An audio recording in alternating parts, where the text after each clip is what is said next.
we're stylishly late, so we'll move into our event for this afternoon. And we're just marveling. This is the arch, this building, and this building was just remodeled very recently, and we fell in love with this space. It's a wonderful place to have a lecture and a conversation, which we will do today, because it is, you can have a lot of people in this room, but it really feels like a living room. It's a really comfortable living room. So I'm going to, I'm cautious about getting behind this podium because you might not be able to see me. You'll be able to hear me. So I'll send up waving here so I'll read my dear students gave me comments to speak so that they knew I would be short, locution short. But I want to welcome you to the Albert M. Greenfield Memorial Lecture. In case you don't know me, I'm John Fantuzzo, the Albert M. Greenfield Professor of Human Relations at Penn.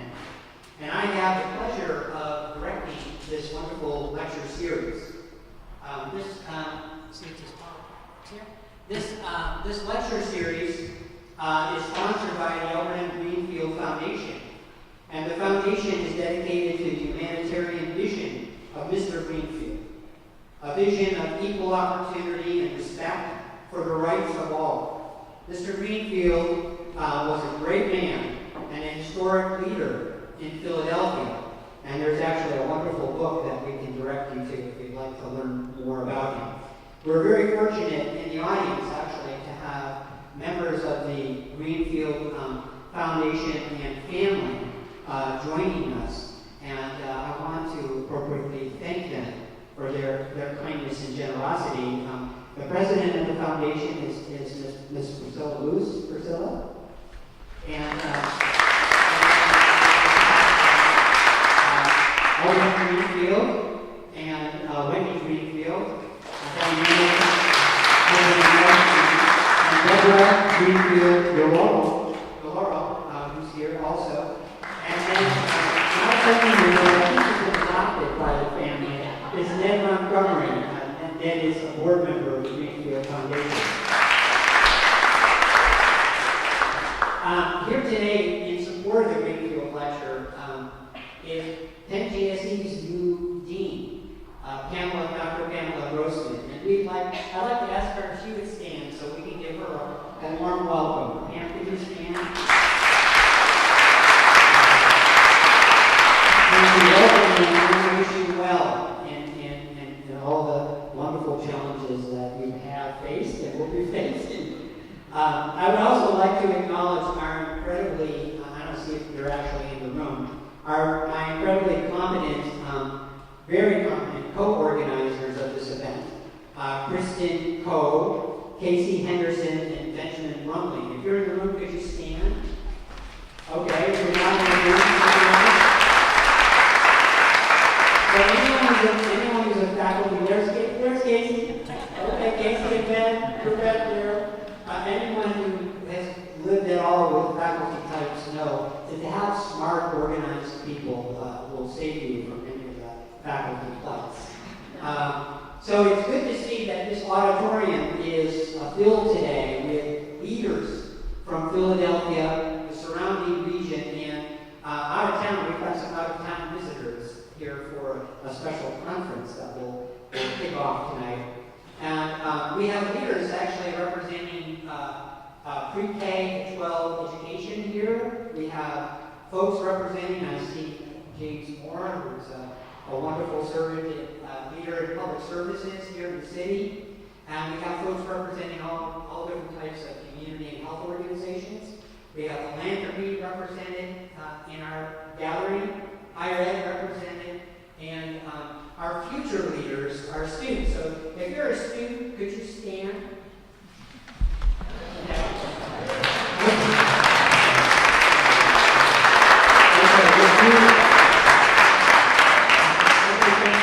Obi-Wan Kenobi, you're our only hope. So we're looking to you students, and we're so grateful that you're here with us.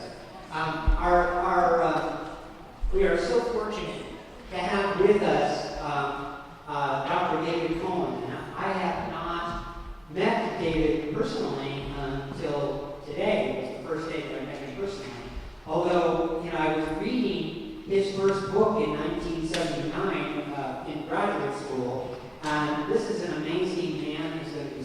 to us.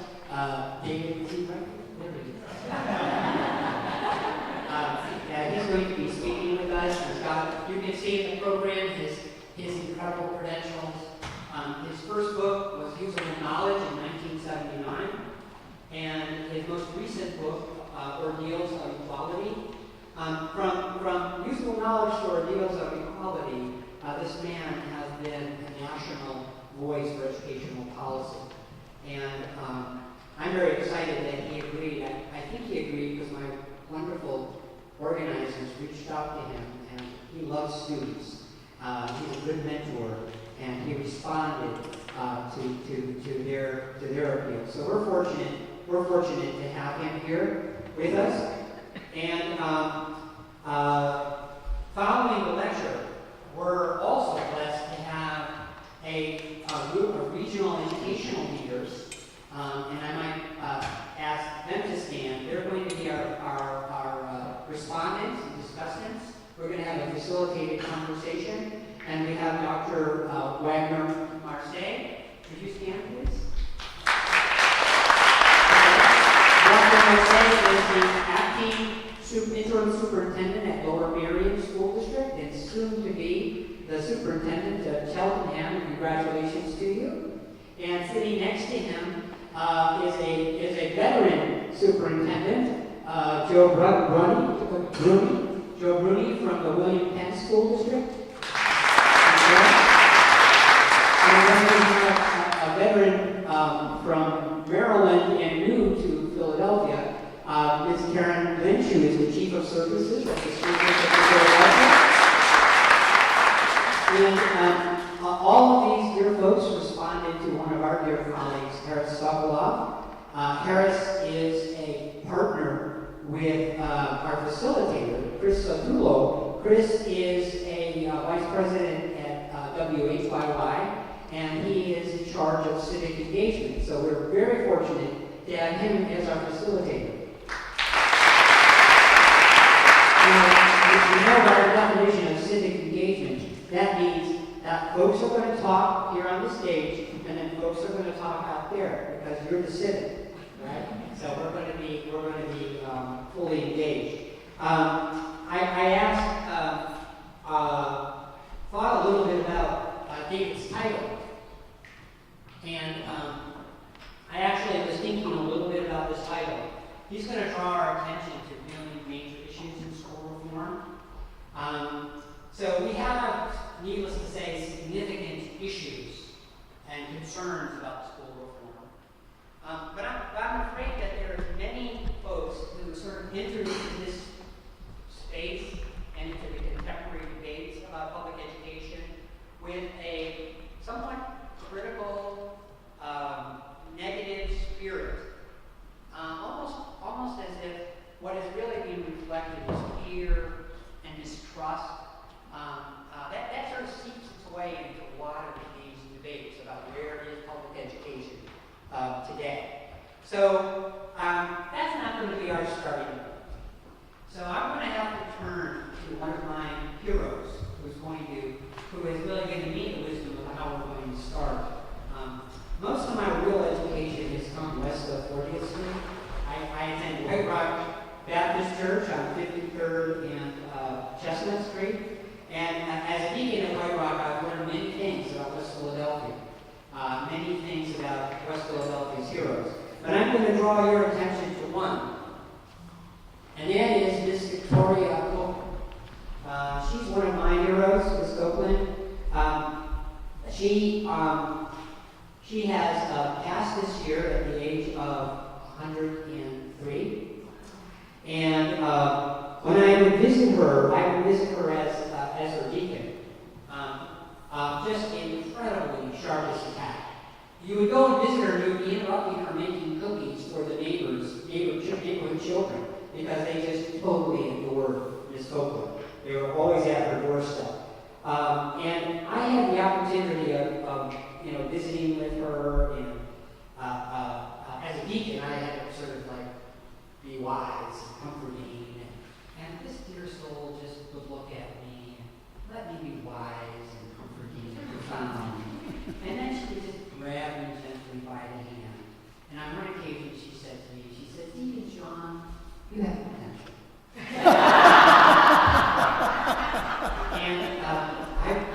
realize a woman 103 years old telling me I have potential, I'm going to tell you all, Mrs. Copeland is saying to you all, you've got potential. And we're going to actualize some of that potential today. But on her 103rd birthday, I had an opportunity to be alone with her, and I just could not resist. I said, Mrs. Copeland, can you tell me what is the secret to your gentle spirit and to your longevity as you approach each day? And I'm going to tell you exactly what she told me, because I want this to be the frame for us. She said, when I asked her this, she said to me, I have 3 ways I approach each day in faith. I'm living, I'm loving, and I'm learning. So I said, Mrs. Copeland, I said, well, what do you mean by that? She said, Deacon John, so many people are living and act like they're dead already. She said they're filled with doom and gloom and hopelessness. To be alive is to be hopeful and open to possibilities, the possibilities that living provides. Okay, so loving. She said loving relationships are the key, Deacon John. She says most of the problems that we have are caused by the lack of loving relationships. And their solutions and how we overcome them is through loving relationships. She says, I love people, and I want the best for them. We must all care and nurture and respect each other, especially our younger ones. Okay, so living, loving, and then learning. To know is to love and to respect. When you learn how special folks are, you learn how best to love them. And I just was totally, oh my gosh, she just had me reduced, totally reduced. So what I take away from Ms. Copeland is that we want to center our discourse and discussion today in hope, in loving care, and usable knowledge. The chapter title of David's first book. That's what we want. We don't want sort of useless academic dribble. We want to focus on keep these children and keep these incredible problems in our focus. We want to basically, and I want to encourage you and invite you to make our time together, not just a lecture, but to make our time together an opportunity for loving, learning, living, loving, and learning. A special opportunity for us to do that. So as you listen to our colleagues share, to get our conversation going, and you listen to the panel respond, I want you to be in that place, not in a hopeless. I don't want you to be, as Mrs. Copeland said, one of those living people who is dead. I'm looking at Mrs. Copeland, as long as you're alive, you've got a possibility. So we're going to approach this conversation in that loving possibility. And so I'd like you to bring to the podium Dr. David Cohen. Can you speak to the podium?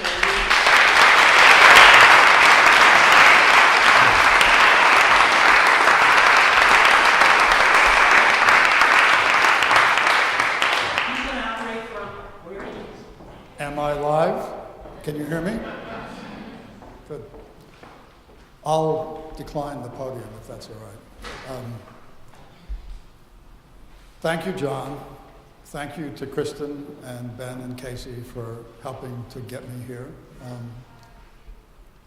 Thanks to the Greenfield Foundation for sponsoring this. And thanks to all of you for coming when you could be out on the river or enjoying the weather.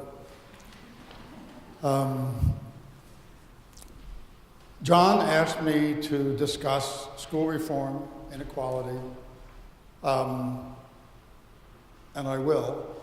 If you have questions of clarification, please ask them.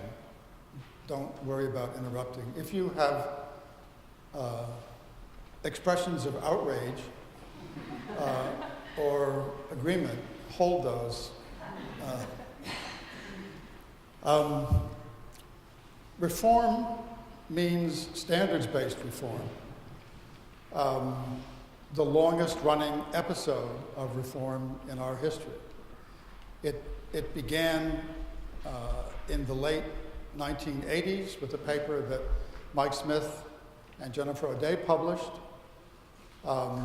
It took shape in the Clinton education reform statutes in 1994, Goals 2000, and Improving America's Schools Act.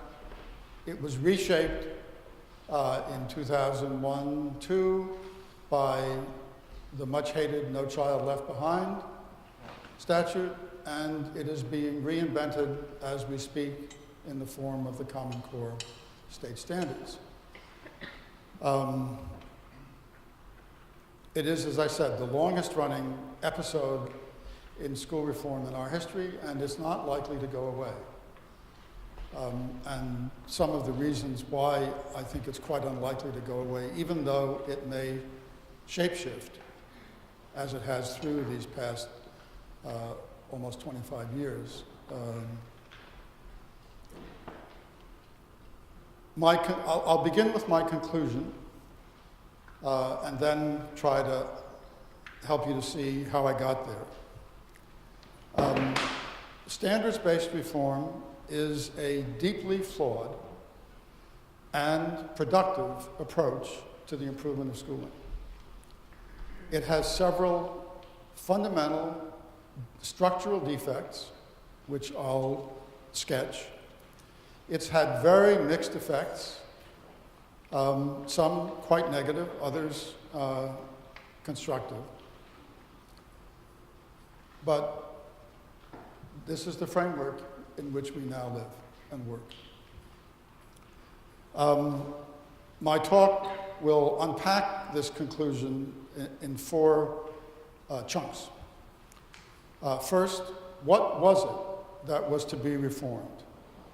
And I'll briefly review the design and operation of schooling before the advent of standards-based reform. Second, how has that pre-existing non-system of schooling shaped the reform?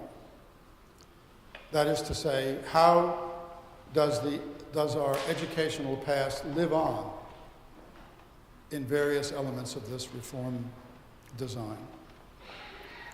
Third, briefly, what has been unproductive and productive about the reforms? And fourth, what are the chief problems that we now face vis-a-vis the reform of schooling? So, schooling before standards-based reform, what was it that was to be reformed? I begin with government because in the US, government has quite distinctively shaped the school's capacity to do their essential work, to define, design, manage, and improve teaching and learning. The key features of our governance system are, as I'm sure many of you know, it's fragmented, it's weak, and in schooling, it's deeply local. With respect to fragmentation, the coordination of domestic policy and practice have been, for our entire history, very, very difficult because government is divided vertically by the federal system, and within each of those layers, it's divided horizontally by the separation of powers. Virtually every type of government is governed by three separate powers: legislative, executive, and judicial. And as you all know very well, education governance in this country is profoundly local. The last time I looked, there were 14,000 odd local school districts. I have spent a lot of my time since the late 80s studying other school systems, other national school systems elsewhere in the world, and increasingly studying other systems, other domestic systems in the US. Most other national systems have no local educational authorities. They just don't exist. It is, as they say on the radio, not a concept. They have, if they're federal systems, they have a national government, in Australia, the Commonwealth. They have state governments, as in Australia, the 6 Australian states, or in Germany, the Länder.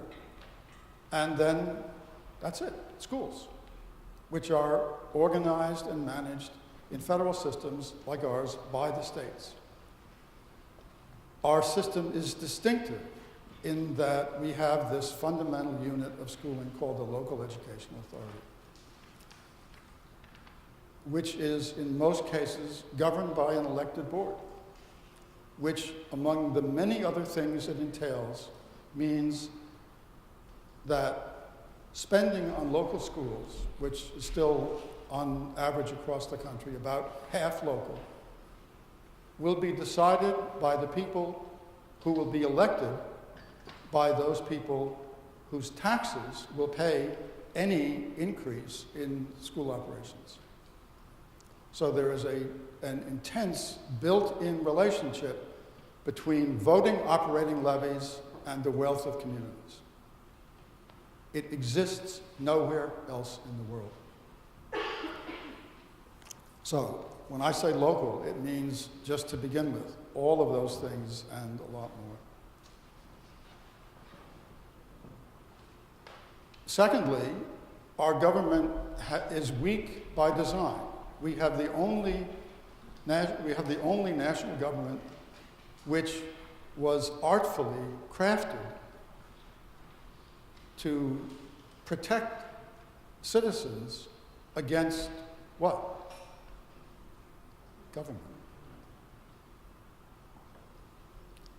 So when our great-grandfathers got together in Philadelphia in 1787 to write a constitution, which itself was a coup d'etat of a sort, they were always looking over their shoulders at Mad King George, and many of them, intense partisans of local government, were worried about strong central government here. Forget Mad King George.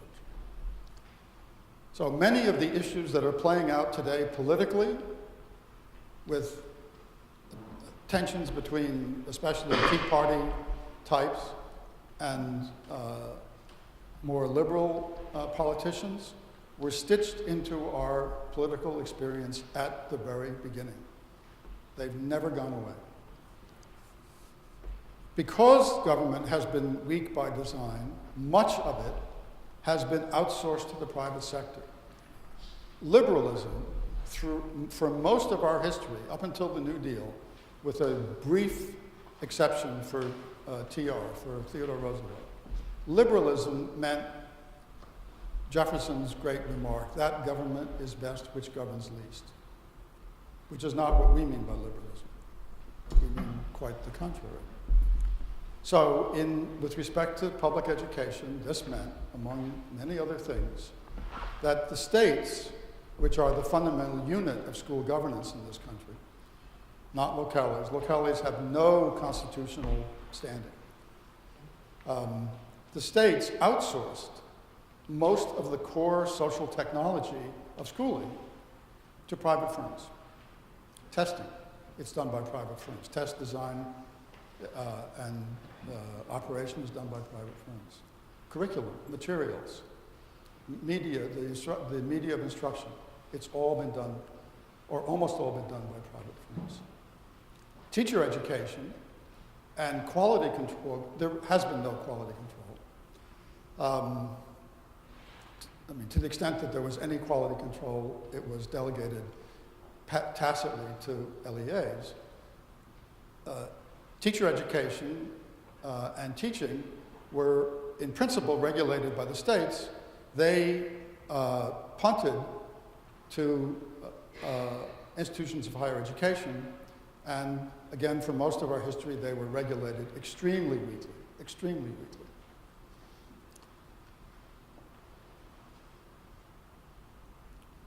decisions about the quality of teaching were delegated to LEAs, which meant that teaching quality itself became a function of local wealth and taste for schooling. So, just a couple of examples of this.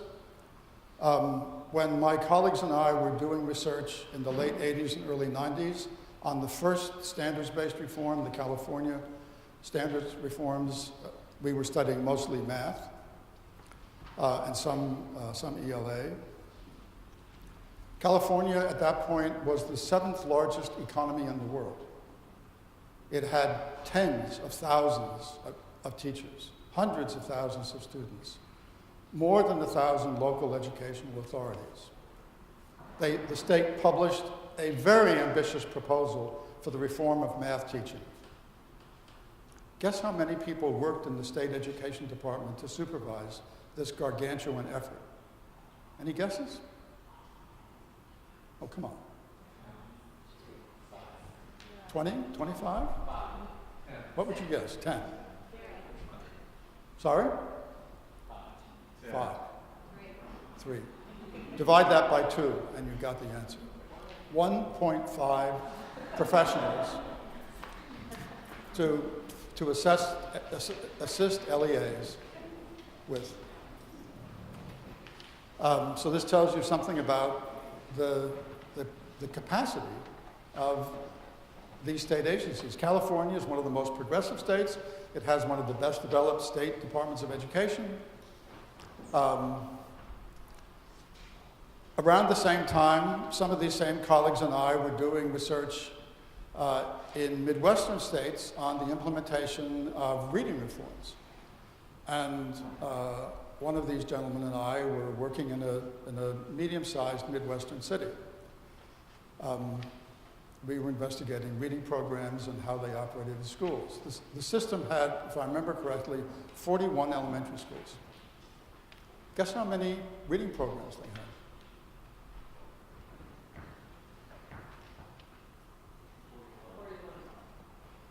Try 44. Why? Because in some schools, the teachers couldn't even agree on the reading program. The entire curricular capability at the central office in this middling local educational authority resided in one woman. So, you've got a system in which more than half of the students were poor whites, African Americans, and some Hispanic kids. These kids' families were very mobile. The mobility rates of lower, especially lower primary grade kids in systems like this sometimes approaches 80% over the course of a year. I mean, literally 80% of the kids are replaced in the course of a year. Most of these families make very short moves, but they move to another local school. What does that mean? Well, the school people among us know the answer. It means that the kids are kind of going from one program to another. There's no consistency in their instructional program. New York State, another of our wealthiest states. Average educational expenditures in New York are right up there at the top.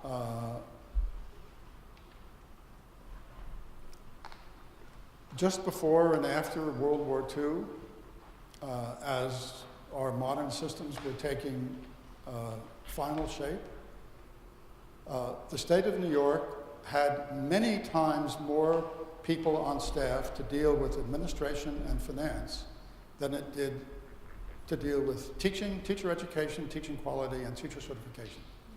New York State is a very big state. At that point in our history, it was the most populous state. 17 people in the State Department to deal with all of those things having to do with teaching. Guess how many people they had on staff in Albany to deal with educational film and TV?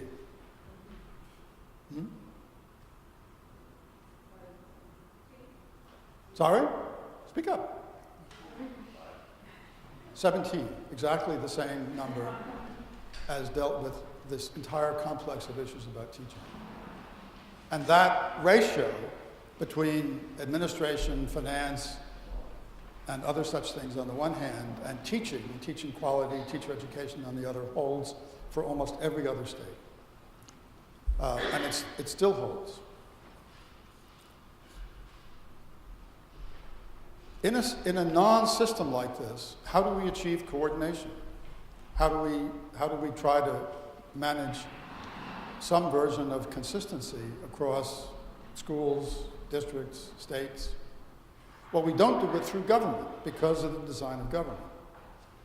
To the extent that we do it at all, we do it through non-government agencies.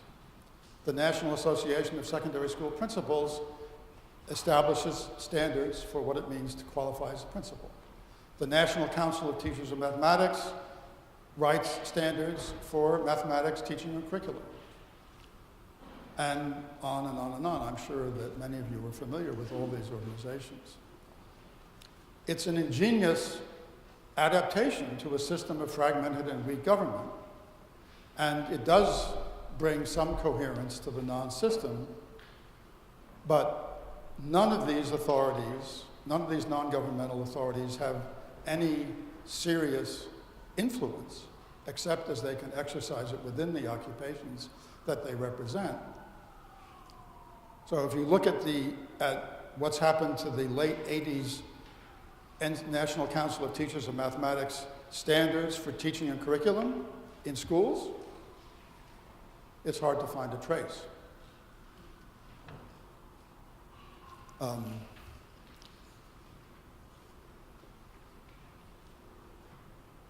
And in addition, these NGOs, of course, are not democratically accountable, which is also a problem. So we have a weak state system, relatively strong market and private organization system, and among the consequences that are important for my discussion this afternoon, first and most important, we have never had much capacity to define, design, manage, and improve instruction. It just isn't there. Never has been. The educational infrastructure that is entirely familiar in other national systems and which we can find in some developing domestic systems, it just hasn't been there. For example, there never has been a common curriculum in the US. There hasn't even been a common curriculum in any of our states.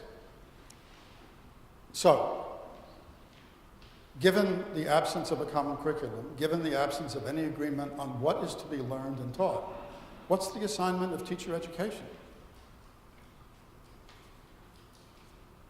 Well, university teacher educators have had the unenviable task of trying to teach people to teach nothing in particular to no one in particular. That's the way it's been, and until very recently, that's the way it was. What do I mean by infrastructure? Infrastructure refers to the instruments, the tools, the socially created instruments that enable schooling, curriculum, teacher recruitment, teacher education, supervision or quality control, management. That's not all of it, but that's certainly, those instruments are a big part of the core. And so we have had a kind of infrastructure, but it has been fragmented, weak, and much of it devolved to local educational authorities. So when we ask questions about the quality of infrastructure, how well is it designed? Is it coherent? Are the elements integrated? Is it usable? Has it been designed to be used by kids and teachers and managers? And to what extent is access to it equal? The answers to most of those questions typically have been not designed to be usable. Think of almost any curriculum. Certainly not designed for equal access, given the structure of the non-system. And certainly not coherent or integrated. The tests that have been used since Thorndike in the very beginning of the 20th century were curriculum independent. We had no national curriculum. You couldn't write tests, therefore, to a curriculum. That is, you couldn't have curriculum referenced tests. And so Thorndike and his students designed tests that were independent of what was being taught. Very unusual system.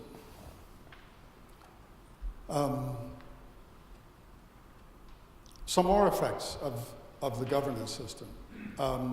Because teacher education has been so weak, there has been effectively no countervailing influence to inherited pedagogy.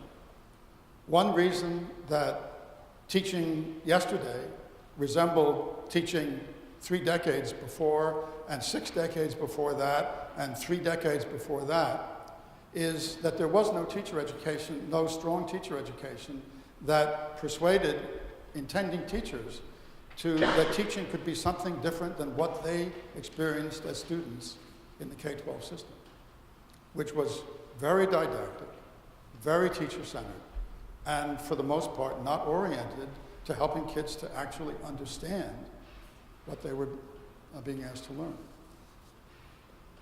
Second, the quality of schooling to which kids had access was powerfully shaped by residence, by race, and by social and economic class.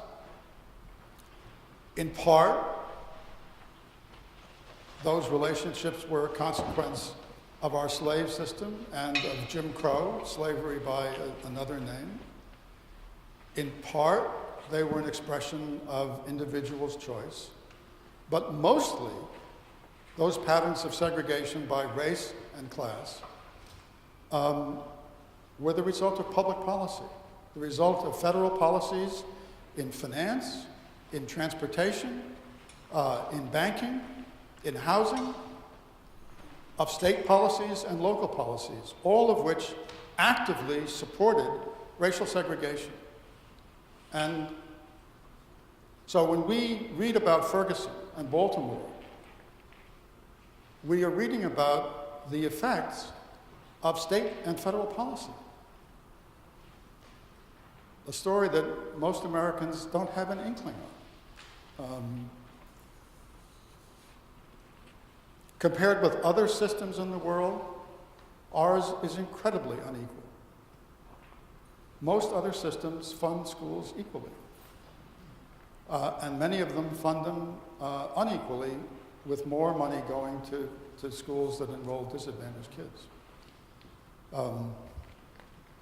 Our system has been successful in some very important respects, particularly in opening access to many, many students.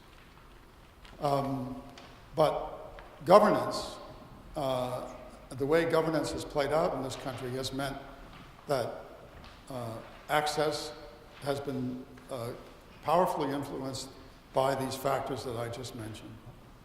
And it has meant that schooling has been built around a system of batch processing. Think about the average teaching load of the average high school teacher. Does anyone know what that is? 150. Sorry? Number of children or number of hours? I'm sorry. Number of children? Number of students that the average high school teacher faces in a day? 150. Yeah, 150. Would anyone care to try to remember the names and work of 150 people? I couldn't do it.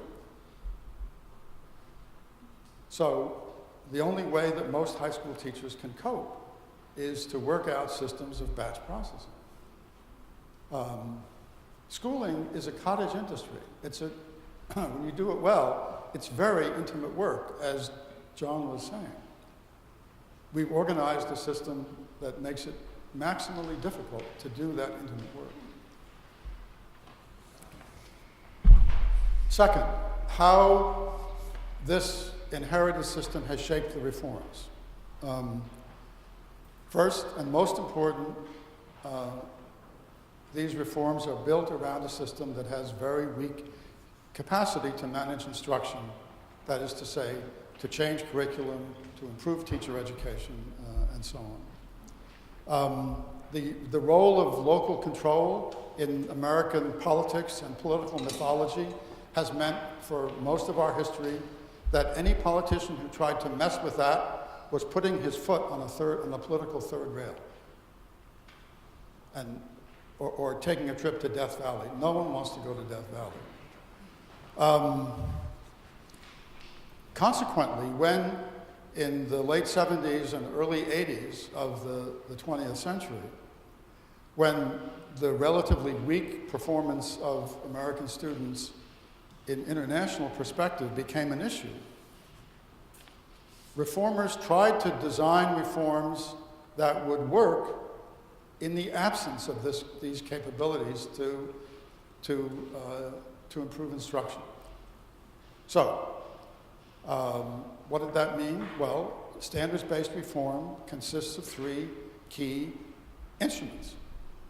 Standards, academic standards, which are perforce general. Assessments, which are in principle aligned to the standards. And accountability. Schools and teachers are accountable for students' performance on the tests. So my way of thinking about these three instruments, these core instruments in standards-based reform, is it's an exoskeleton built around existing schools and school systems on the assumption or hope that the exoskeleton will drive what happens inside the animal. That is to say, instruction. But what this meant was that we built a system of reform that aimed to improve teaching and learning, but had no direct means to influence either of them. It's an interesting concept. Change instruction without having any of the instruments that could shape instruction. Our history left us with no such instruments. Second, reformers in the late 80s and 90s and through to NCLB built the reform so that it would work politically in this very decentralized, state and local oriented non-system. Most authority for designing and implementing the reform within the terms of reference of the exoskeleton were left to the states and localities. And in order to work politically, they did absolutely nothing about the enormous resource inequalities among states and within states among schools, school districts, and within school districts among schools. There's an elaborate structure of unequal access to educational resources there. What effects did this reform design have? Well, think back to the news that began to filter out in the wake of No Child Left Behind in 2006, 7, 8. Miraculously, students in Mississippi did better on the state test than students in Massachusetts. Same thing for students in Alabama. Remarkable. Students in the old Confederacy did a lot better on the state tests than students in the industrial North. How could that be? Well, states had the authority to pick the tests, to set the cut points on the tests. So Mississippi, the poorest state in the Union, has way fewer failing schools than Massachusetts, a very prosperous state with a very aggressive state school system, which has done a lot to try to improve education for disadvantaged kids. Mississippi is really doing better than Massachusetts? Give me a break. But that's what happens when the design of the reform devolves most authority for the key decisions to states and localities. So, The way to understand this is that the incoherent and weak system of government that the reforms inherited from our past became the vehicle for achieving coherent instruction and strong intervention. So, overall, the reforms reproduced certain central features of our non-system while trying to get it to do the things that the system had been designed to impede. Third, what has been productive and unproductive about the reforms? First, and perhaps most important, there has been, since the mid-90s, much more attention to inequality in education and schooling than ever before in our history, ever. There has been much more attention to the outcomes of schooling, and by inference, sometimes to instruction, than has ever been the case in our history. The disaggregation of test scores by race and gender and disability, which was required by the much reviled No Child Left Behind, has been a huge influence on this. More attention to inequality doesn't solve the problem of inequality, but it brings us a bit closer to it than ignoring it. Second, there has been much more work on improving schools, especially improving schools for children who come from disadvantaged and minority communities than ever before in our history. I mean, this wasn't something we paid any attention to before Title I of the 1965 ESEA, and we paid only modest attention to it under that legislation. Third, we've seen since the 90s the creation of systems and subsystems oriented to the improvement of schooling. Another first. The comprehensive school reform designs that were created by the New American Schools Corporation and a bunch of private educational entrepreneurs worked exclusively on improving schooling for kids from disadvantaged and minority group communities. Charter networks, which are far from an unambiguous good thing. There are charter networks that are working entirely on improving schools for disadvantaged kids. That never happened before. And there are the beginnings of subsystems within some of the big cities that are working on the same agenda. And in many of those systems and subsystems, in and out of local educational authorities, there are efforts to build the kind of coherent educational infrastructure that we've never had. And, miraculo, there are more and more schools in which teachers work intensely together to improve instruction, again, almost entirely for kids from disadvantaged homes. Teaching in these schools is no longer a socially isolated and intellectually impoverished occupation, which it has been for much of our history.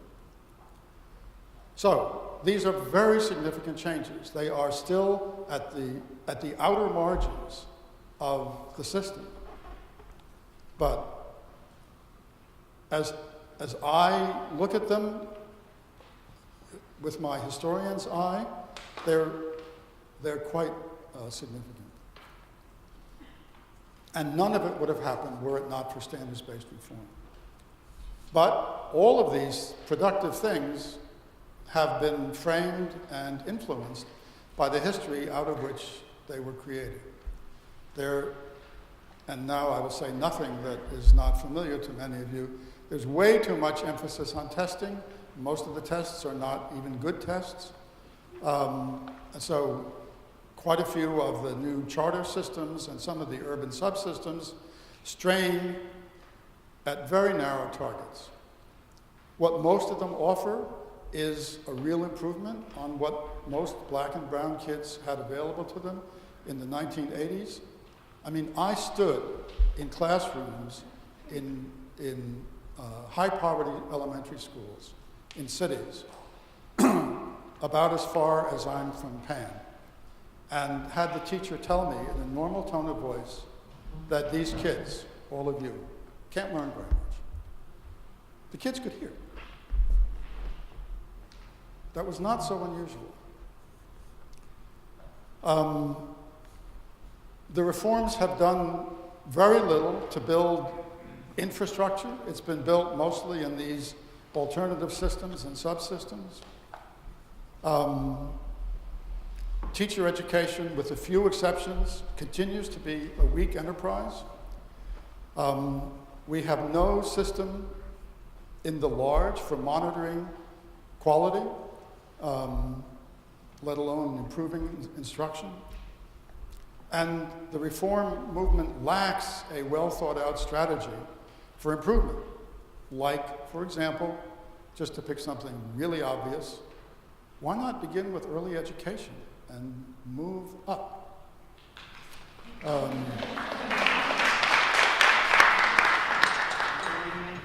The strategy is to sort of do everything all at once with weak instruments. So, very quickly, what are the chief problems that we now face as a nation in schooling?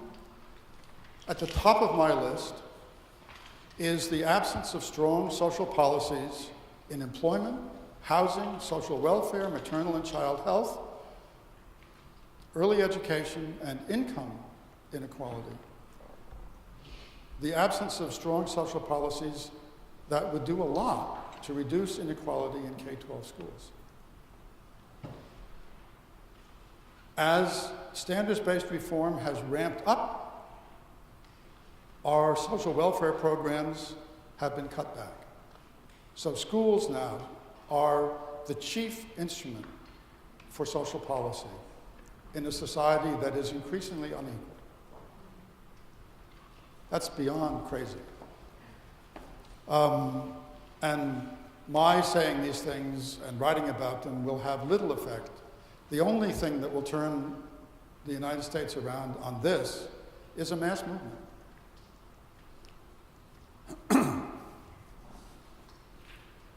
Nothing less is likely to have any effect. A second big problem, how do we reconcile the pressure for common standards, which is a very constructive move in our very fragmented system, with deep differences in the taste for schooling? When public schools began in this country in the 1830s and 40s, they began with a humongous school war about the very things that divide us today. Should teachers focus on helping kids to understand, to make sense, or should they teach in a didactic facts and skills mode? That's how public schools began, with an explosive war in Boston about these things. We're still fighting that war. Unlike any other nation I know of, we are deeply divided about what schooling should be. So how do we sort of square that circle? We'll have to, if we ever can find our way to some commonality. If there's time, and if any of you are interested, I can say a few things about what other systems, how they deal with it. We need schemes for teacher education that don't try to identify losers rather than building an occupation. We need schemes for teacher education that will build the occupation. We don't have very many of them. We need schools and departments of education that will attend to problems of inequality and race, and that will try to actually teach teachers how to teach our most disadvantaged kids. Very few schools and departments of education have done this ever in their history. I mean, there's a long-standing tradition of malpractice.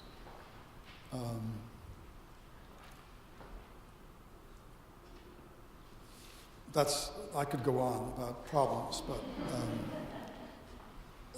by way of conclusion, my take after, 5.5 decades of work on these issues, I see things in two very different ways, just as I've tried to see things in different ways in my talk.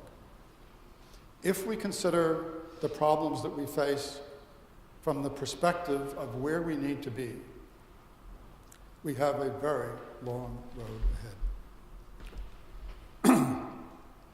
But if we consider them from where public education and education policy were in 1992, we've made very significant, very promising progress. Just think about it. In 1992, inequality in education was not a major public issue. It wasn't even on anyone's agenda. Stories were not written about it in the New York Times or the Washington Post. There were no stories on public radio. It was not, as they said, on the screen. It is now, big time. School improvement was not a serious concern, let alone an activity that schools, school systems, and researchers were deeply invested in. It was, again, there were a few people, few organizations working on it, but it was not on the public agenda. It is now. Schools of education and education departments were not even being criticized for the things I just criticized them for being largely missing in action on all of these things. And the idea that schools and school systems and states in the United States should have common, academically ambitious standards was completely unimaginable. I mean, literally unimaginable. If someone had told me that we would move in that direction in 1992, I would have asked them what they're smoking. So, we have a very long way to go. It will be a very steep climb, but we've made, considering our history, we've made quite remarkable progress. Thank you.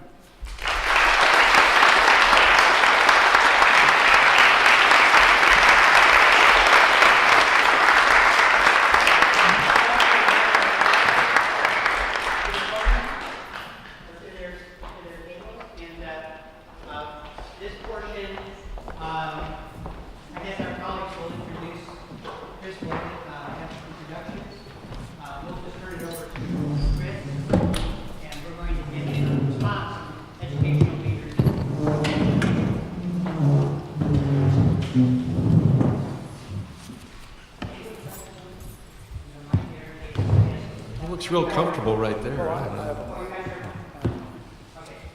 everyone. Thank you, Dr. Cohen. Just to remind you of the educational leaders we have up here. And here's Joe Bruni, who is the superintendent of William Penn School District.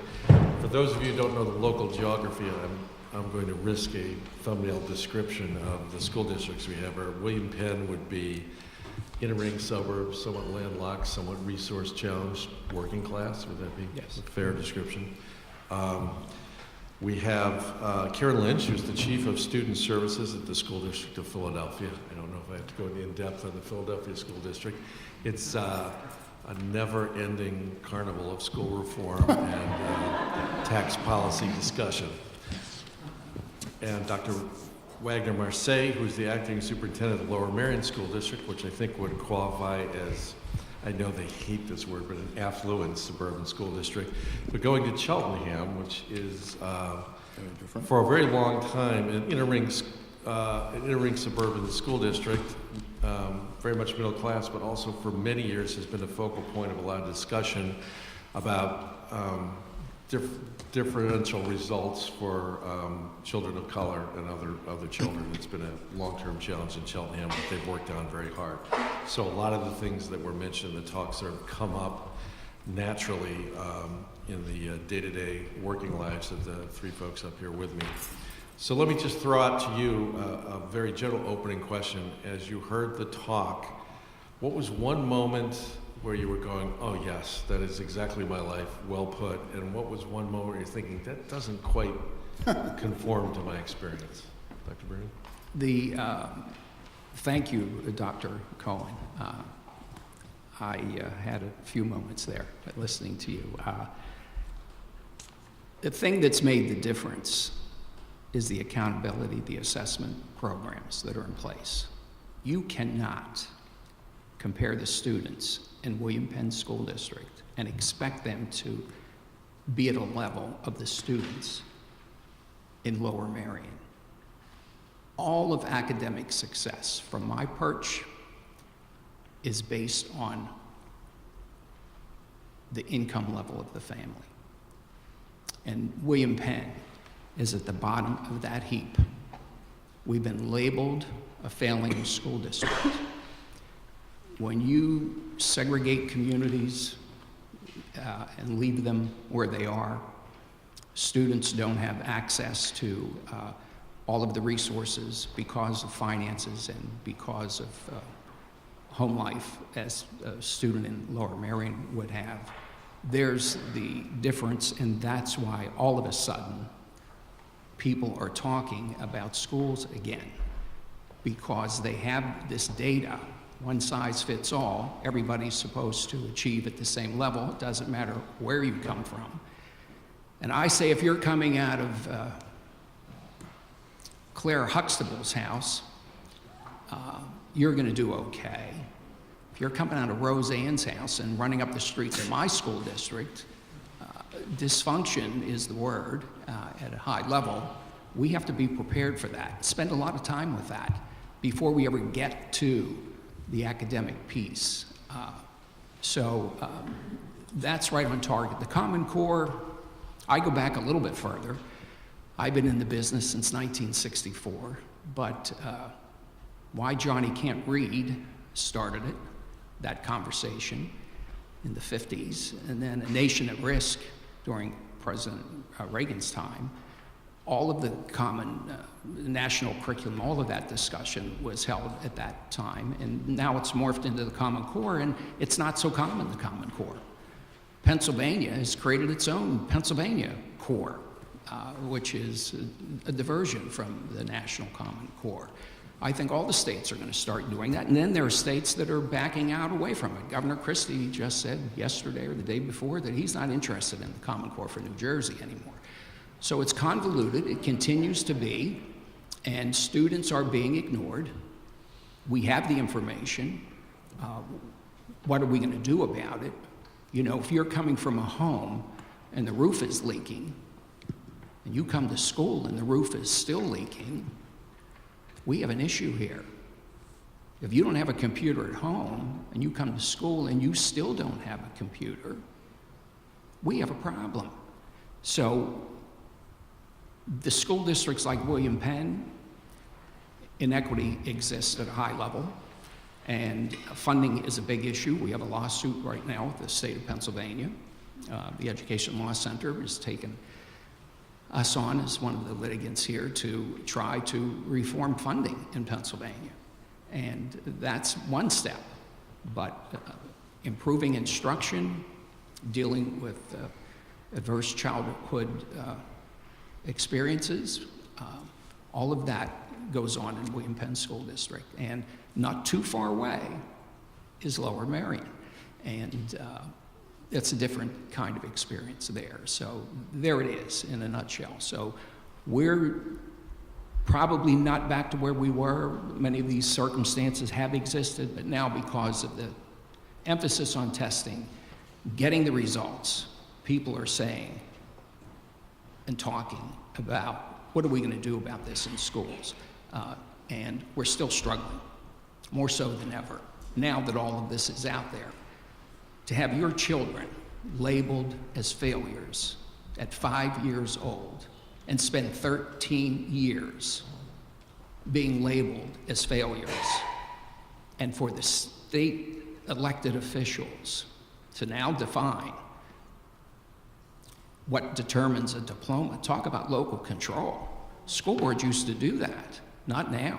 The state of Pennsylvania says that if you want to graduate from a high school in Pennsylvania, you have to pass 3 examinations in algebra, biology, and literature.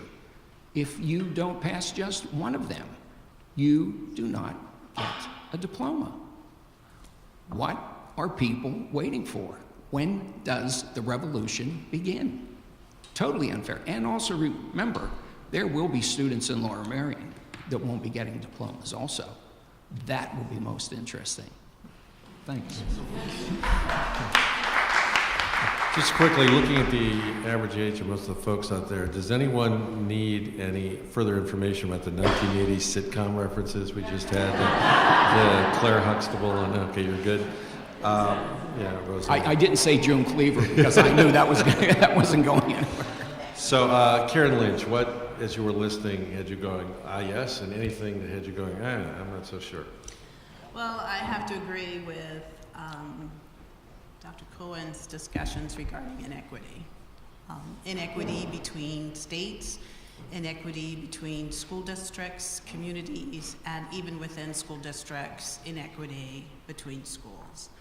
And since coming to Philadelphia 3 years ago, I have been absolutely struck by the level of inequity among our schools, among our teaching staff, the expectations from one school to the next. You can visit, and I won't mention particular schools because I always get myself in difficulty when in fact I do that, but there are schools just a hand's throw from here where a child receives an absolutely excellent education, and people are standing on lines just to enter their children in kindergarten in those schools.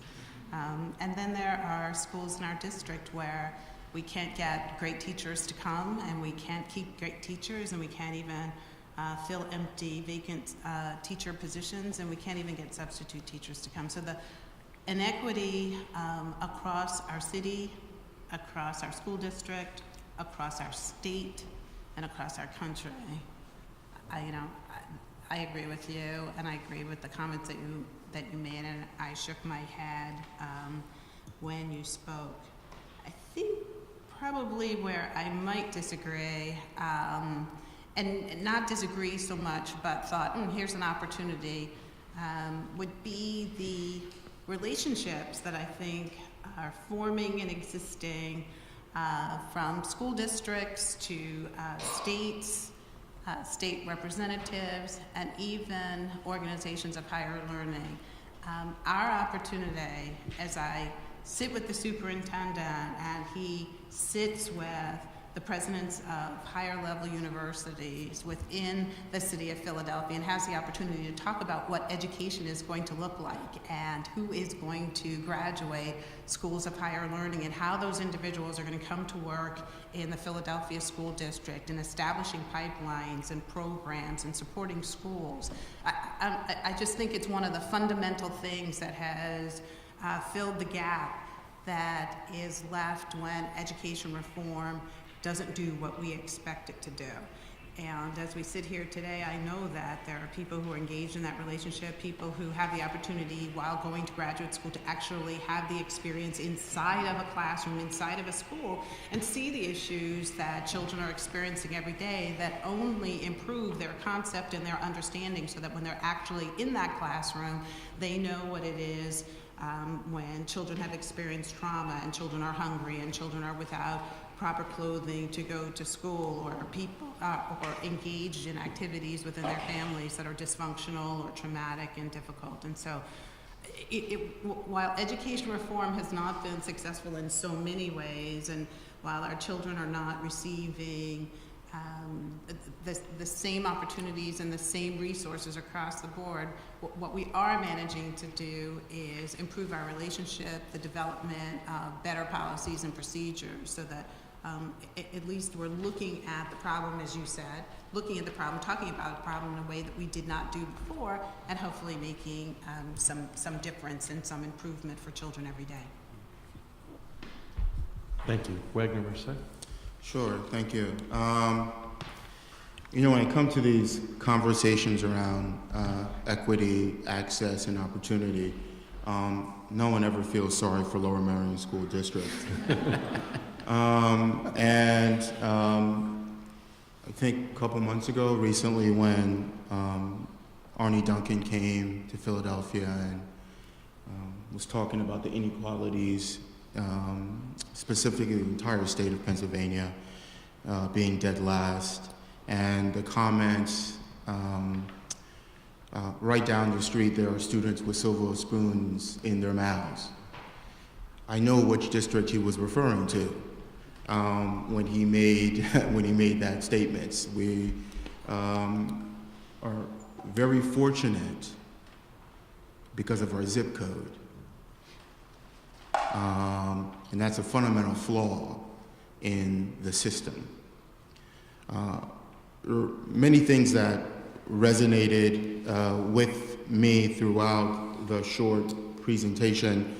One of those took me back to a book I read a while back by Dr. Payne that talked so much reform, so little change. And the things that came out was this idea that we're living under those three criteria around standards, assessments, and accountability that have never really attempted to really address the fundamental issue around teaching and learning. There's yet to be, and I'll leave it to the experts as I read, and I will refer to the notion that there's yet to be a reform that adequately addresses teaching and learning. Where fundamentally, where achievement is driven, that relationship, that dyad between teacher and student. A statement that came out was, that echoed in my mind that Dr. Cohen stated, and also in me recollecting some of the literature in Dr. Payne's work, was the weak capacity of the system to implement those policies. What's extremely unique, one of the many things unique about my zip code, my social capital, my access, is the ability for me and my system to manage those infrastructures very, very well. Unlike my colleagues to my left. I have a certain amount of reserve and pliability that allows me to negate any of that systematic infrastructure that is top-down, that is reform-driven. The way I am able to, and my system's able to manage the mandates that are unfunded, vastly different than my colleagues on my left. So for me, when mandates come, our conversation is, well, let's figure out how many more teachers do we need? 6? 7? Okay. How many more students are not performing who would need that support? Very little. Do I have to hire a Keystone remediation teacher? How many of those do I have to hire? None. How many do other districts have to hire in order to provide the remediation that is required by the state because of the graduation requirement? 8, 10, 15. So I think that really stuck with me in terms of the weak capacity of the system to implement those policies and the inequity that creates, because I'm able to manage that very, very well, unlike my colleagues who are unable to do that. So I think those are several notions that resonate with me, and I don't talk about Lower Merion challenges because no one wants to hear them. They are minuscule into the larger landscape. But what we've been asking ourselves is, what is our fundamental role in balancing that? Can we continue to sit on the sidelines while our neighbors are suffering the inequalities that exist nationwide? Thank you. Well, if you're itching for challenges, Cheltenham should probably be a more target-rich environment for you. Dr. Cohn, in your talk, if I'm distilling it correctly, you were saying that one of the biggest problems of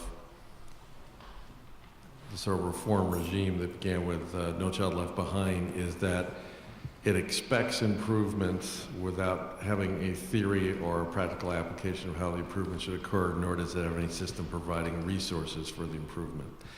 Let me attempt to channel what defenders of the statute would say, is that the notion of accountability was that it would, by providing some actual consequences for failing to deal with your failure to educate children, that you would lose resources, sometimes people would lose jobs, schools would be shut down, and a competitive regime through charters and or vouchers would be set up. If, you know, in the state of Pennsylvania, essentially that is happening in the sense that school funding at best is stable, sometimes actually shrinking against inflation, and any spare dollars preferentially go to charter schools rather than to the traditional system. But what's the flaw in the notion that competition would shake up the system, would force it? In some ways you said it has forced more attention, but what's the problem with the notion that competition is actually the theory of change? Forced with possible consequences for failing students, people would be far more innovative and far more driven to make change than they were under the status quo ante. It's an excellent question. William Faulkner is one of our greatest novelists from our country's most troubled section. And in 1951, he published a book titled Requiem for a Nun.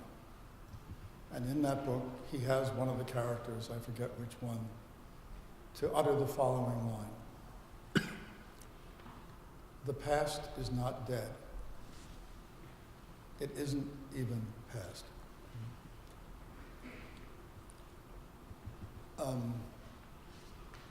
The most straightforward way to answer your question is to look at the charter schools that have come into existence since they began to be encouraged in federal and state law in the late 80s and the mid-90s.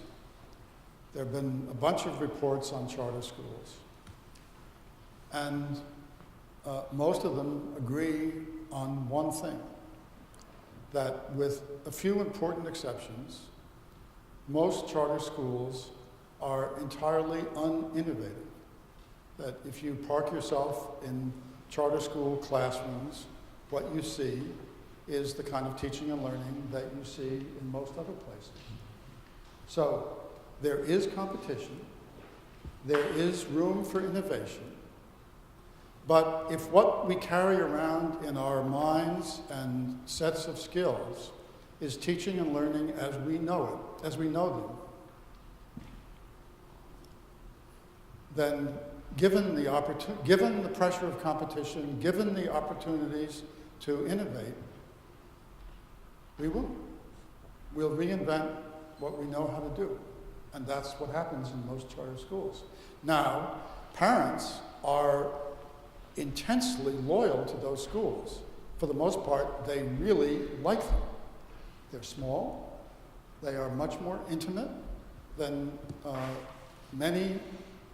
I mean, it's not unusual to find an elementary school in a big city like Chicago that enrolls 1,500, 2,000 kids. Most charter elementary schools are much smaller. And perforce, because they only can operate if they get enrollment, they pay attention to parents in ways that the large race systems typically don't.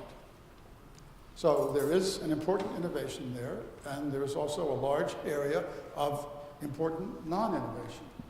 So competition works when you have good information, when you have markets that more or less work, and when you have social technologies that innovators can use. And we haven't had, the existing systems haven't had the infrastructure that could be borrowed or renovated. So, I mean, there are more things I could say, but that's the core of my answer. Any other thoughts from the panelists? William Penn School District spends $5.2 million a year on charter school enrollments. We're so close to the city of Philadelphia that many of the students who move to our school district, and a low number of our kids, when they start kindergarten, graduate from our high school. It's high rate of mobility there, so that's an issue. But when people move to William Penn out of the city of Philadelphia, many of the students are already enrolled in charter schools. And of course, the students want to continue going there. Interesting thing, and another lawsuit that we have going right now is that charter schools are supposed to be public schools, and if you move out of your area, you're supposed to be disenrolled.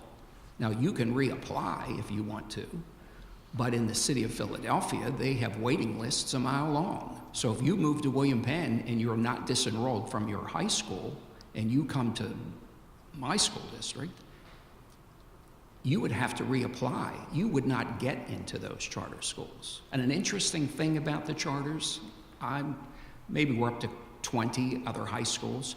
2 of them outperform Penwood High School, just 2 of them.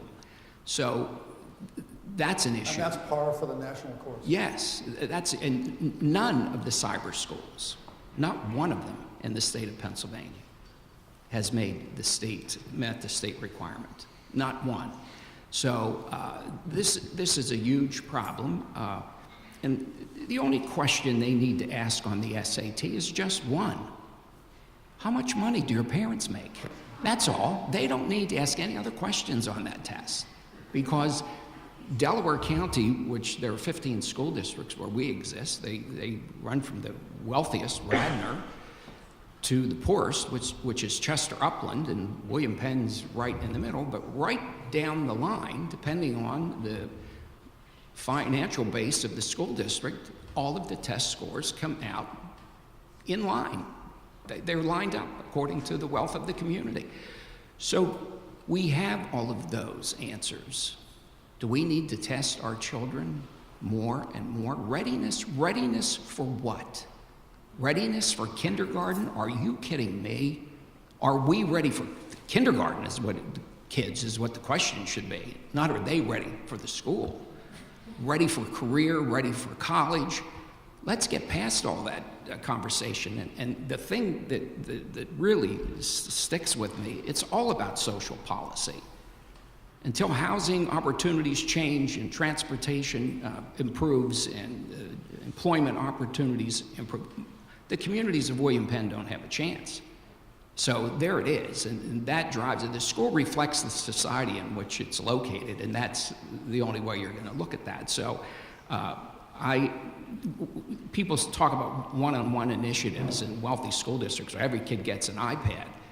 Even if I sent kids home with iPads, they don't have access to Wi-Fi. So what good's it going to do them? They'll get it at school, yes. And technology has, by the way, made a huge impact on educational opportunities and access. Those are issues that we deal with on a daily basis. And it's an American tragedy. I tell everyone, the state has become the enemy. They're not helping anyone. And local control, I said it and I'll say it again, the only control they have is to raise taxes. That seems to be the extent of it. The federal government and the political parties that exist, when it comes to education, they're all on the same page. There's no difference in who's there. They're all talking the same conversation. And the outside influences, when you get into the political ranks, it's Walmart, it's Bill Gates, it's Pearson, it's Amway. Read the Walton website. I tell every teacher in September in my school district, how many of you bought crayons and pencils at Walmart? Put your hand. take them back. Do not purchase anything from Walmart. I flash up that website. Let's read it together so we can see what they're about. The DeVos family. Come on. These people influence our elected officials. That's where it's all coming from, because all of a sudden they've discovered there's a lot of money to be made in public schools in this country. It's one of the last holdouts. Shearson Lehman put out a paper, a white paper, on how to privatize it and make money off of it. And they're following the formula. People have been drinking that Kool-Aid for too long. It's time to change. Karen Lynch, I want to ask about experience in the Philadelphia school system under Dr. Haidt, before that under Arlene Ackerman and Paul Vallis. There has been an attempt to use the various tools to create a sense of accountability. Whether you actually wanted to, you were forced to close schools in several phases, so that there's some look at which schools were the least successful and trying to close them. There's been the attempt to charterize public schools in order to create some kind of momentum for improvement. I just wonder how that sort of connects with Dr. Cohen's talking about, like, not really having a theory or a practice for how to get the improvement that the statute demands. You've tried so many different things to try to attack schools one by one for improvement. Which approaches do you feel have been working best? So I am not familiar with the approaches that took place prior to 3 years ago when Dr. Haidt arrived, because I arrived here with Dr. Haidt. But I can. Well, you've seen the effects of them. But I have definitely seen the effects of them, and consistent with what was shared. You know, there can be an effort to try different things and keep trying different things and keep trying different things until the right thing works. But I think what really makes the difference and what does work is to actually look at the child, look at what is influencing and impacting learning, placing the best people in front of the child, and keeping it as close to the basics as you possibly can. I think that as soon as we get very, very complicated and think beyond the child, and there's a great opportunity and a tendency to do just that, we get ourselves into great difficulty. One of the things that Dr. Haidt is very much interested in and very, very focused on, and has kept his leadership team very, very attentive to, is looking at outcomes. And we spend a good deal of time looking at what makes the difference, what impacts the difference, what is working, where is it working, and how can it work. And that's work that the public doesn't usually see. It's work that takes place in every single school, and it's work that takes place across the school district. Absolutely looking at the data, and as well looking at the child and looking at what makes a difference.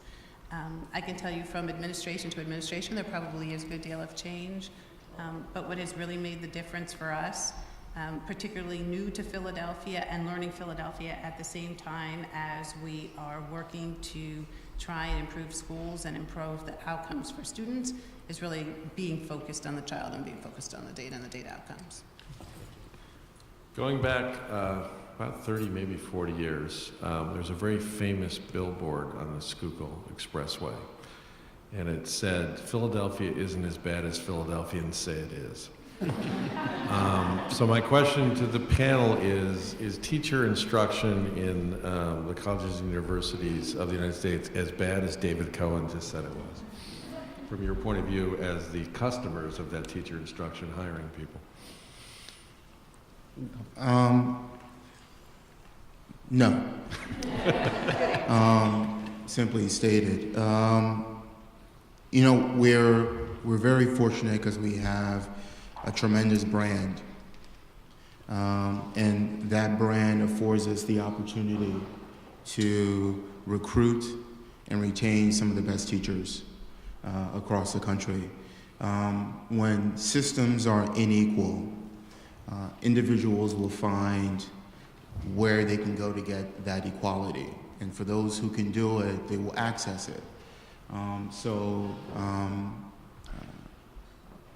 when you have a system with rich resources, we have an abundant amount of educators who want to come to Lower Merion. For each teaching application, we have over 100 and some odd individuals applying for that. We have extremely talented teachers from Philadelphia, the best of the best, who are leaving that system. They're leaving William Penn, they're leaving other institutions, looking for opportunity. The same way our enrollment growth at Lower Merion is unprecedented in the last 10 years. When other systems around us begin to fail, individuals will, by any means necessary, find a way to go to what they believe to be a better system. So I don't know for us if that, if we felt that effect, because we continue to be fortunate to really recruit some of the best teachers, and when there are conditions that is not the fault of the system that creates that, they're going to come looking for it, and oftentimes it's not too far.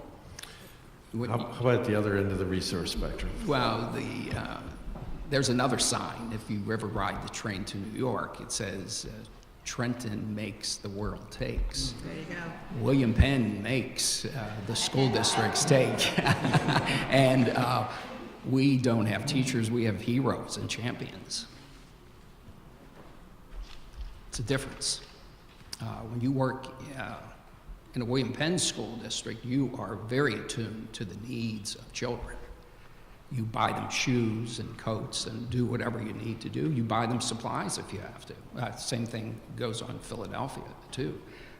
But we have wonderful teachers, and politicians, our elected officials, will say to me in Harrisburg, well, Mr. Bruni, it must be your teacher's fault that your students aren't performing very well.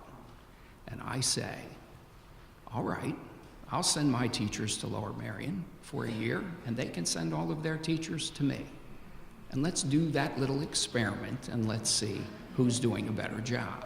You know, so that's my response, because we have wonderful teachers. I think the teacher training institutions need to get their students out more into schools and what they do. I think that's one thing that would help.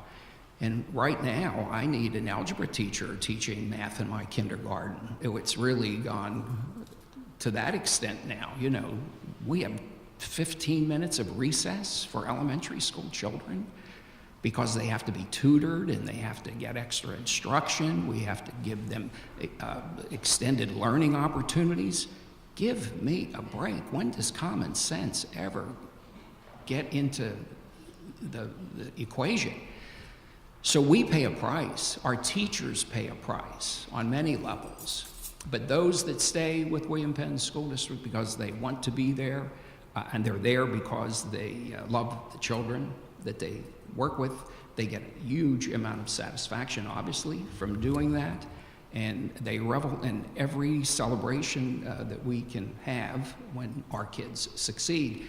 It takes a special type of teacher, but we have great teachers also, as Lower Merion does. They're being tortured right now with teacher effectiveness evaluations for teachers and principals of schools. Part of it's based on student performance. Is that outrageous? It just continues to be a barrage at the public school systems like mine, where others are existing just fine. And you know, probably 90%, 95% of the public schools in this country are working just fine. It's the few of us that are the poster children for public education, which is most unfortunate. They take a broad brush when they talk about the failing school systems. They're really not looking accurately at really what does exist.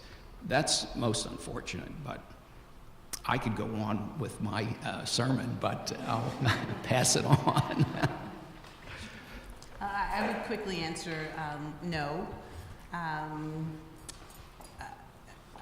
And I said it earlier, I think that the opportunity really, to the extent that teachers are graduating from school without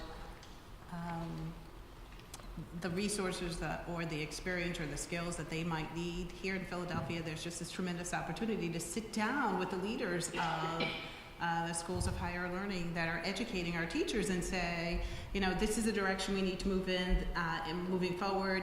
Here's something that we need our teachers to be better prepared to do, and the conversations are open and the discussions are sound, and the opportunity to influence and impact and change the learning experience of teachers graduating so that they can have an experience in Philadelphia that is extremely worthwhile and gain tremendous skill, and then be recruited away by other jurisdictions that have the opportunity to give them more money and to address the issues and the problems that the individuals might have. Well, I mean, that's really why we're here in Philadelphia School District. So I would answer no.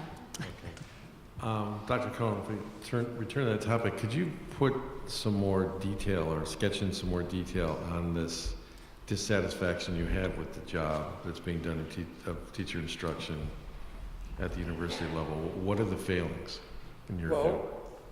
There are two that are particularly salient to this afternoon's discussion. One is that in most departments and schools of education, intending teachers learn about teaching. They do not learn teaching. They arrive in school, and this has been true throughout our history, with some important exceptions. But for the most part, novice teachers arrive in schools with very little mastery of practice. They don't know how to do the job. Contrast that with plumbers, electricians, carpenters, just to take those three skilled trades. We do not send untrained plumbers to fix your toilets. We have an elaborate system of apprenticeship and coursework before a novice plumber or electrician or carpenter actually has the same responsibility as a teacher of record has. So just think about the difference between teaching, which works on people's minds and souls, and carpentry and electrical work and plumbing, which works on physical systems.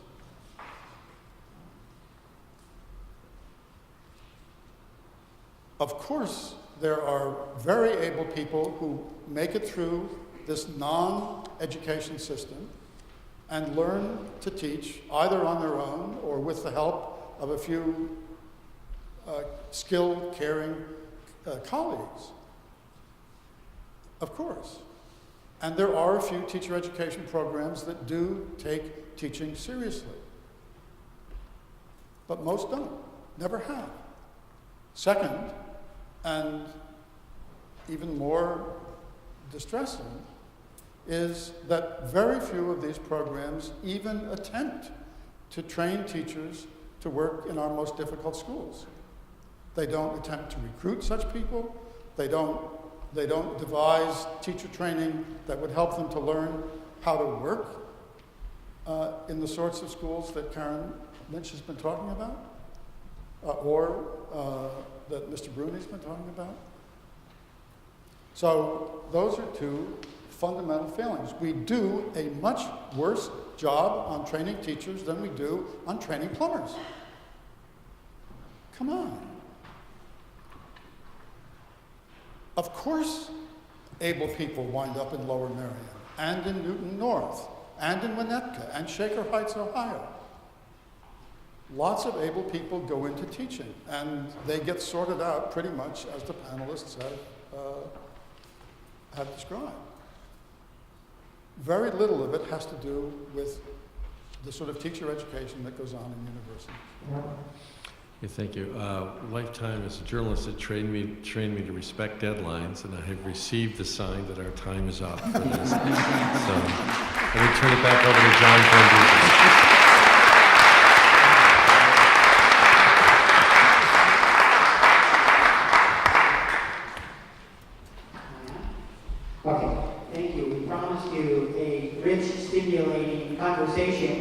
and you got one.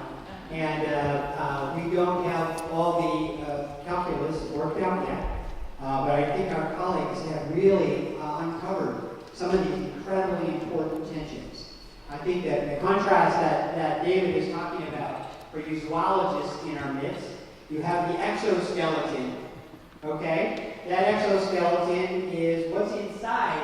The most important thing is the endoskeleton. That's where the central nervous system comes up, and that's where benevolently we suffer. So the notion is there are some of the sociological and political factors that our colleagues have indicated that drive the inequity that's driving this, and the lack of political will that's providing us the way. The two W's, I'm going to put my money on will, because that's where we're struggling.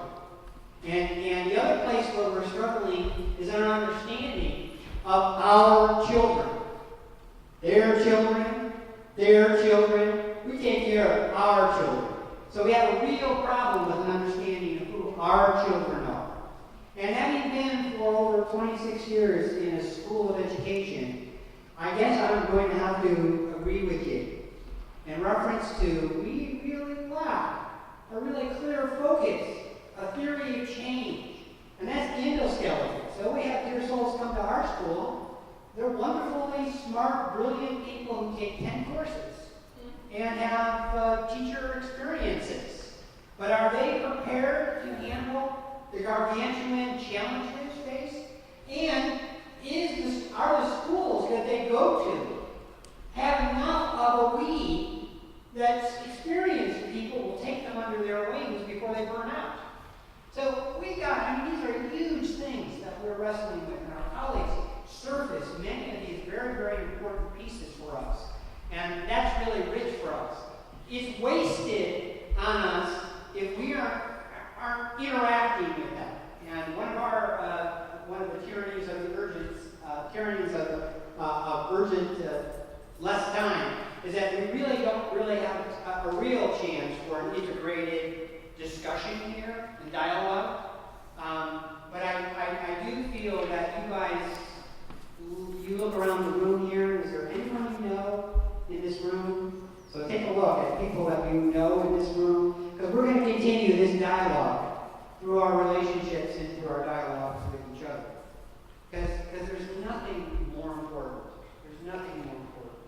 I mean, I struggle with the educational system that doesn't understand that children grow up. The Common Core says that children grow down. They don't grow down. Every time I look at it, early childhood is where you need to be. Because children grow up. So why isn't our system growing up? Wherever the children are, why aren't we growing up? So I think we have lots of things for us to think about. And we are privileged people. We're privileged to be in this room, to have the time to sit. Many of the parents and families we talked about are working 2 or 3 jobs. So, those who have been given much is required of you. So we have to really, especially I'm thinking now, I'm talking to the students here.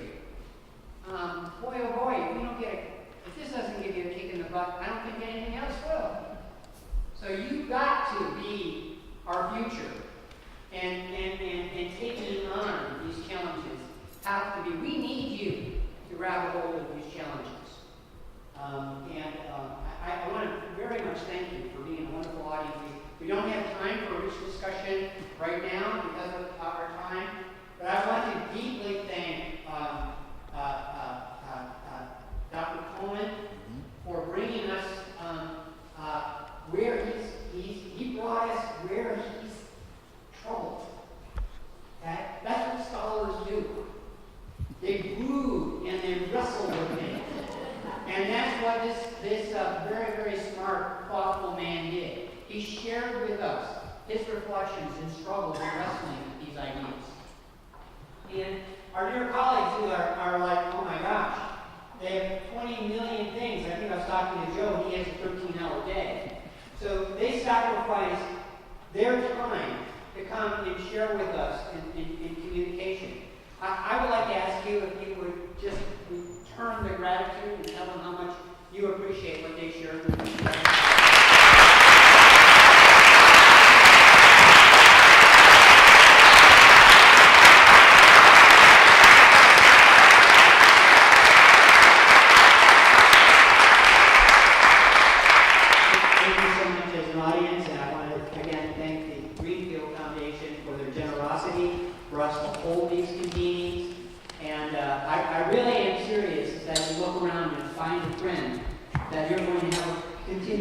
conversation with and think in terms of where we get to outcome. So thank you so much for your time. And I do believe, colleague said, I do believe there is a revolution that we're talking about here, of folks getting out of their silos and places of a comfortable place. And I think that's what we're trying to foment, so to speak. Thank you again for your time. Thank you.